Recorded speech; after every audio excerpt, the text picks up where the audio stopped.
要有效嚟到執行到頭先我哋講緊咧一啲講緊適應啊，或者去幫佢哋去調整好自己狀態去面對翻學嘅話咧，家長有好正面嘅溝通啦，或者其實我哋講緊咧親子嘅關係，往往係一個好重要嘅基礎嚟嘅。咁所有嘅溝通都真係建議家長都真係可以多一啲用唔同嘅方法去同子女去溝通啦。包括第一，可能咧多一啲喺呢個過程入面嚟講咧，都明白小朋友去轉變由一個暑假嘅模式去到我哋講返學嘅模式嘅話咧，難免佢哋有好多唔同嘅一啲心態，或者可能有啲唔同嘅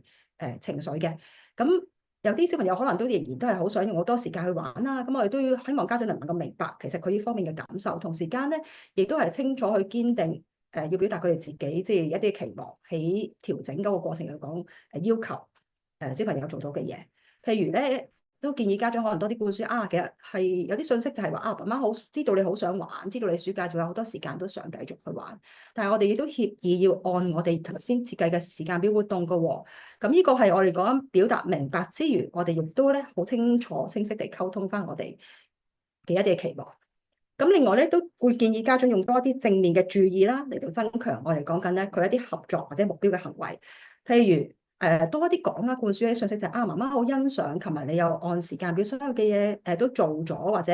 想做嘅嘢都完成得到喎，做得非常之好。除咗言語上面嘅讚賞，身體嘅接觸，有時攬下或者可能拍下佢嘅頭啊咁啊，都即係一個讚賞嘅一個肢體嘅動作都係可以考慮嘅。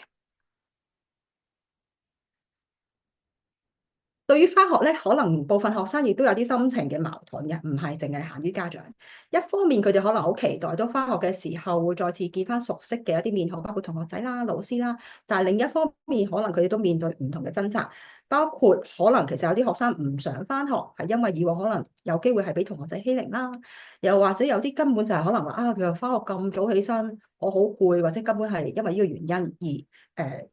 好難適應開學嘅時間。我哋都要明白到小朋友背後嘅嘅心態啦。另外鼓勵佢哋都建立正面一啲求學嘅心態，係譬如有啲説話都建議家長去多啲同子女去講嘅就啊，明白佢哋啊，雖然咧返學咧係早咗好多起身喎，不過咧亦都強調。其實佢哋嘅得着就係啊，可能你可以上到你最中意嘅中文堂，去學習到新嘅知識，又可以見翻你嗰啲好朋友，同埋有機會你轉咗班識到啲新嘅朋友㗎喎。咁不如我哋咧一齊今日由今日開始咧早啲瞓，早啲起身，2個禮拜後開學嘅時候就好容易適應啦。同小朋友一齊去面對返學嘅適應。今日個講題雖然咧係就住係話預備開學，但係希望家長唔好留意適應嘅時間，唔應該淨係呢一段嘅時間。喺開學開初嘅時間都要密切留意小朋友嘅適應啦，同埋要敏感，可能小朋友經歷緊啲乜嘢嘅轉變。咁咧都多啲主動去關心究竟可能佢喺學校適應情況啦，而唔係淨係去返咗學之後就追問啊啲功課做晒未啊？又或者誒今日考試考成點啊？咁喺我哋要了解小朋友開學嘅情緒嘅時候咧，都多啲建議用一啲開放式嘅問題，